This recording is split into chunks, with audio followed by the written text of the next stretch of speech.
Comenzamos nuestra ruta museística aquí en Becerril de Campos, pero todavía nos quedan muchas paradas y además vamos a descubrir auténticas joyas de arte sacro que van a estar en este museo que abarca 4 localidades. Por fin, Campos del Renacimiento, Enrique, ve la luz, un proyecto que ha costado mucho, ¿verdad? Mucho tiempo que sea una realidad. Sí, buenas tardes, sí, efectivamente. Ha sido un proceso de gestación, vamos a decir que largo,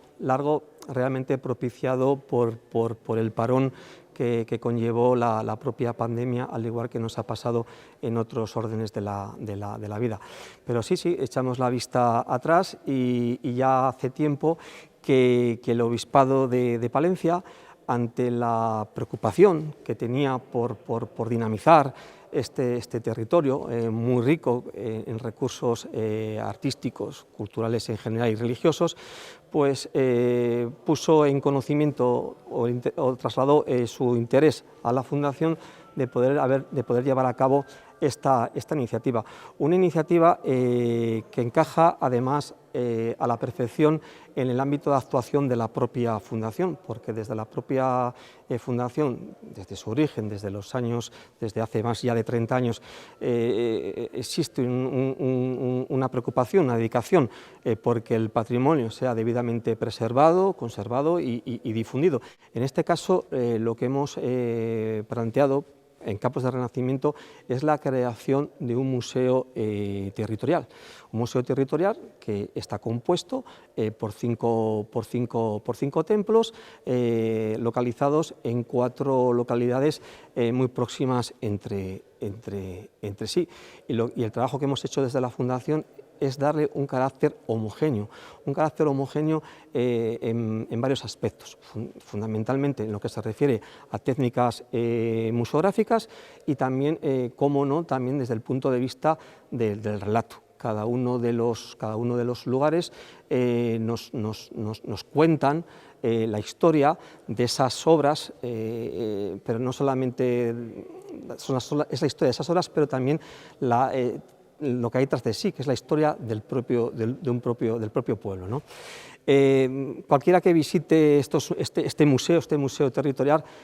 fácilmente podrá reconocer en este trabajo la huella de las edades, como digo, no solamente por una cuestión estética, sino también por una cuestión de contenido. Y en resumidas cuentas, lo que pretende Campos de Renacimiento es que sirva como un elemento dinamizador a nivel económico, a nivel social y también religioso para este territorio, para esta tierra. Es verdad que siempre se ha hablado o se liga, ¿no?, la provincia de Palencia a ese románico, a esa presencia del románico, pero ¿qué peso tiene el Renacimiento o los artistas y las obras renacentistas en Palencia? Bueno, se da la circunstancia de que Palencia, como diócesis, como provincia, posiblemente sea uno de los territorios más ricos en lo que a patrimonio y arte se refiere. Cuenta con una cantidad inmensa de bienes, pero también cuenta con una gran variedad estilística y con una gran variedad también de tipos de obra. Entonces, en relación claro, el románico lo tenemos más localizado en la zona norte de Palencia y además de en otros puntos, pero digamos que en el territorio en el que nos encontramos, en la tierra de Campos, de aquí de la zona de Palencia, la época de máximo esplendor fue el Renacimiento. Insisto, que Palencia es muy rica en número de obras, en calidad, pero también en variedad estilística. Tenemos románico, tenemos renacimiento, tenemos barroco, pero en este lugar concreto, en Becerril, Paredes, Cisneros, Fuentes, digamos que el estilo predominante, el estilo esplendoroso que corresponde a un momento histórico importante, es el Renacimiento. ¿Qué artistas han dejado su legado aquí en la provincia de Palencia y vamos a poder ver en este museo? Bueno, pues tenemos artistas de primerísimo orden, estrechamente vinculados a este territorio, a estas localidades. Comenzando aquí en Becerril, Alejo de Bahía. Uno de nuestros grandes escultores, de los grandes maestros de nuestro arte castellano, pues como digo, estrechamente vinculado aquí en Becerril, no solamente porque nos consta porque aquí vivió, aquí trabajó, sino también porque atesoramos un gran número de obras suyas. Nos ocurre lo mismo en Paredes de Nava. En Paredes de Nava tenemos a Pedro Berruguete y a su hijo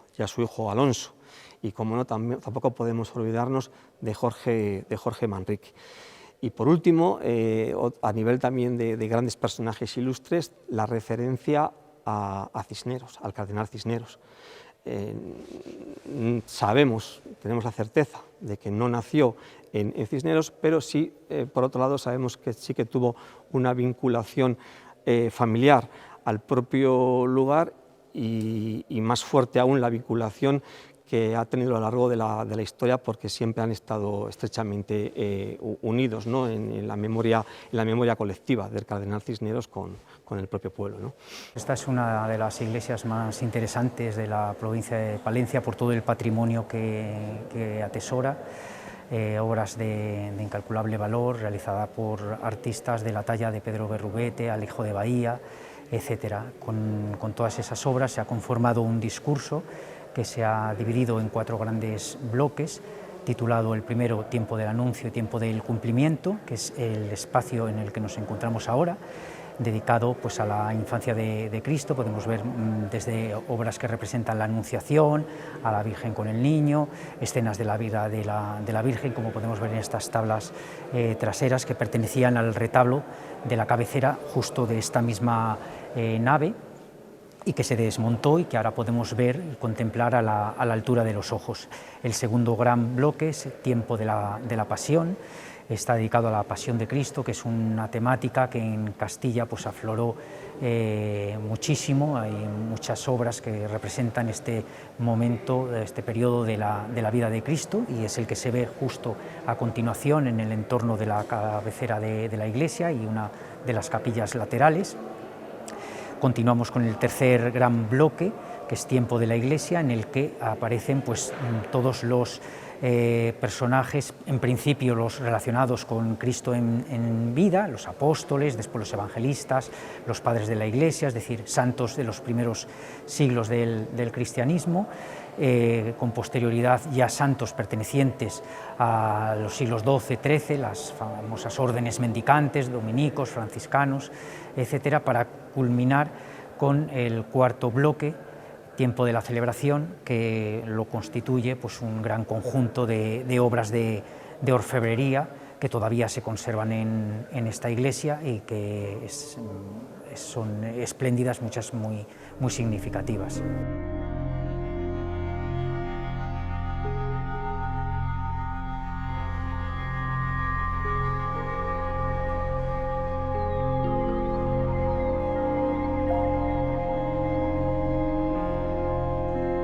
A veces estamos acostumbrados a viajar lejos o a otras provincias de España o incluso fuera para ver, bueno, pues esas joyas del Renacimiento, como por ejemplo puede ser Italia, no lógicamente, pero a veces no somos conscientes de lo que tenemos aquí, de lo que va a poder ver la gente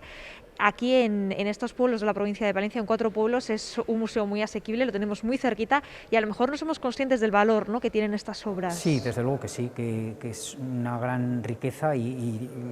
obras de una envergadura que solamente los grandes museos nacionales tienen cabida. Estamos hablando de varias obras de Pedro Berruguete en cada una de estas iglesias, de obras de Juan de Juni, de Francisco Giralte, que fue otro de los grandes escultores del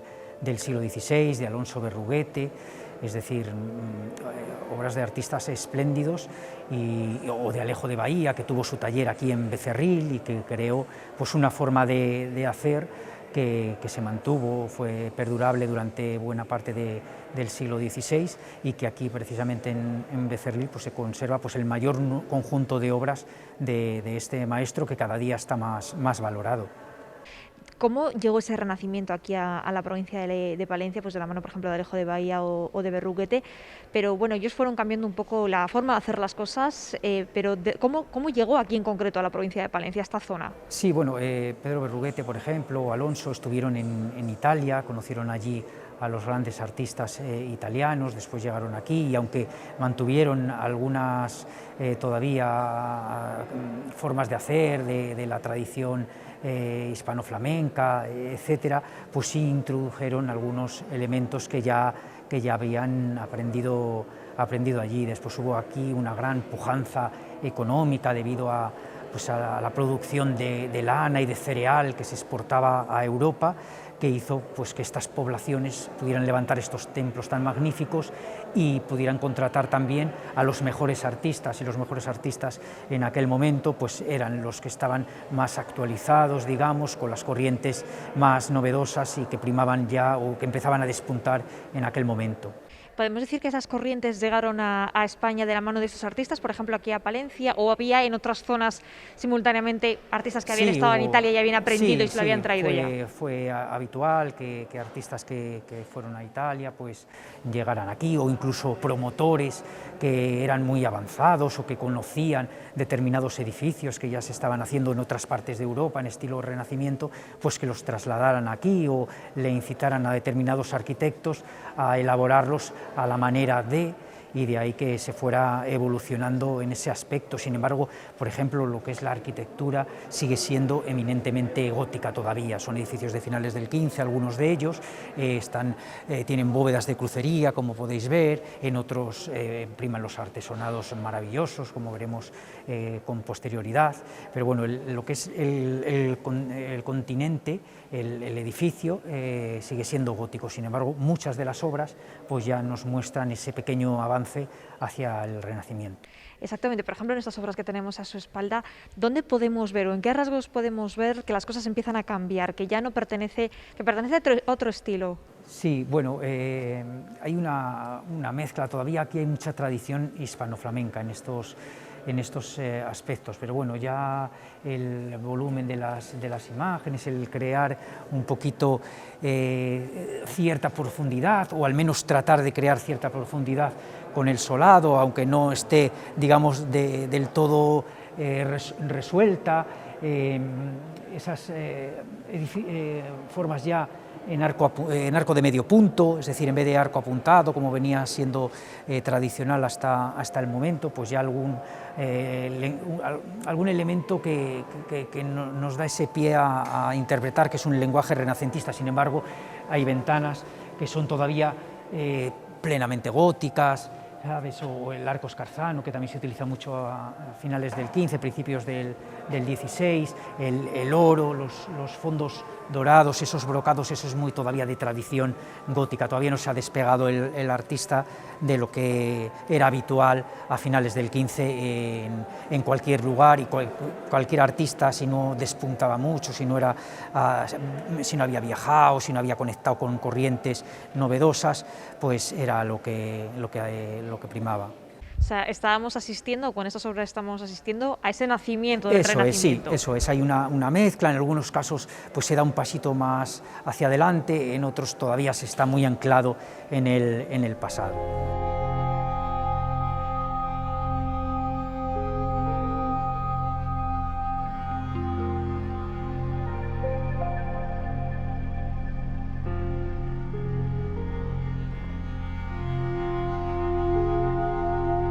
Nos encontramos en la iglesia de San Pedro, en Cisneros,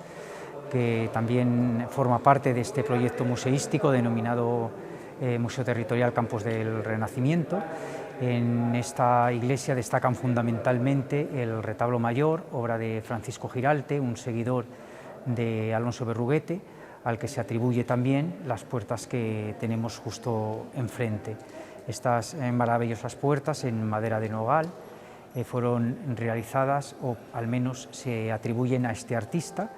y han sido las puertas de acceso de esta iglesia de Cisneros hasta hace poco más de unos meses, que se procedió a su desmontaje y restauración, y para que se siguieran conservando en un estado óptimo, pues se decidió su instalación dentro de la iglesia. En esta iglesia el recorrido está articulado en 3 bloques. El primero, denominado Cisneros, el origen de un linaje, en el que podemos ver una serie de documentos relacionados con la vida de la parroquia, cofradías, etcétera, y unos sepulcros góticos situados en la nave y también abiertos en el muro norte del templo. El segundo bloque denominado Una historia de fe y devoción, arranca pues con imágenes de la infancia de Cristo nuevamente, vemos su pasión y santos habituales dentro de Castilla en el barroco, bueno, a partir del siglo XII, cuando se establecen las órdenes mendicantes, siglo XIII, que es un momento de esplendor, pues los franciscanos y los dominicos fundarán muchas casas por toda España. Son las órdenes quizás más representativas de estos momentos, y fue muy habitual representar pues a los santos más destacados de estas órdenes, de ahí que podamos ver a Santo Tomás de Aquino, a Santo Domingo, a San Francisco de Asís, etcétera, etcétera. El último apartado, denominado la celebración comunitaria, pues vuelve a incluir aquellos objetos que se utilizaban durante la liturgia, algunos se siguen utilizando, otros después del Concilio Vaticano II pues quedaron desfasados. Ese es el relato, digamos, que se puede contemplar en esta iglesia, también digamos apoyado con audiovisuales, uno específico sobre el retablo que nos lo detalla poco a poco, con imágenes de las distintas escenas que lo componen, y después un audiovisual que es el de inicio en todas las iglesias, que nos pone en contexto la historia de la localidad, todos sus templos a nivel general, la gastronomía, las fiestas. Nos hacemos una idea completa de lo que es cada una de las poblaciones que integran Campos del Renacimiento.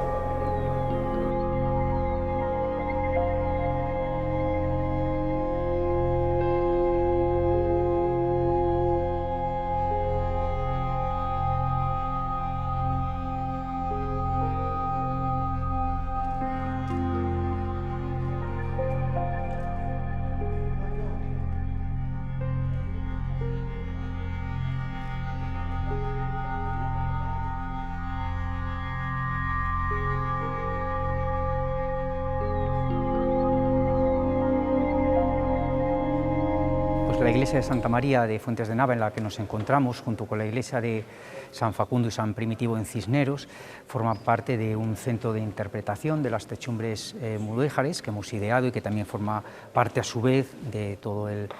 Museo Territorial Campos del Renacimiento, en el que pretendemos pues, poner en valor estas maravillosas techumbres del siglo XV, principios del siglo XVI,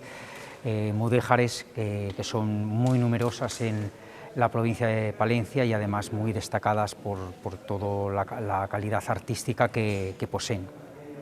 En la parte de los pies de la iglesia en la que nos encontramos, y también de San Facundo y San Primitivo, pues a través de una serie de paneles explicativos y elementos, objetos que hacen referencia pues, a las herramientas que se utilizaban para elaborar este tipo de techumbres, pues pretendemos acercar la realización, cómo se ejecutaban pues, estos techos tan complejos que podemos observar hoy en día. Esta iglesia, junto con la de San Facundo, pues son lo más sobresaliente de ellas, a pesar de que tienen también un patrimonio artístico, escultórico, pictórico de gran nivel, pero bueno, lo que destaca enormemente, lo que sorprende, son las techumbres, que además están en ambos casos perfectamente restauradas. ¿Qué es lo que más llama la atención de estas techumbres en concreto, cuando lo ve la gente? Sí, pues la verdad es que el tipo de diseño, la calidad que tienen, porque hay en otras iglesias menores pues que los diseños son más sencillos, no están policromados, no hay elementos escultóricos como en este caso, que podemos observar pues algunos medallones con los elementos simbólicos de los evangelistas, por ejemplo, todo ese entramado tan complejo, esos dorados, esos policromados, pues es lo que realmente embellecen a este templo, y hacen que estas techumbres pues tengan una importancia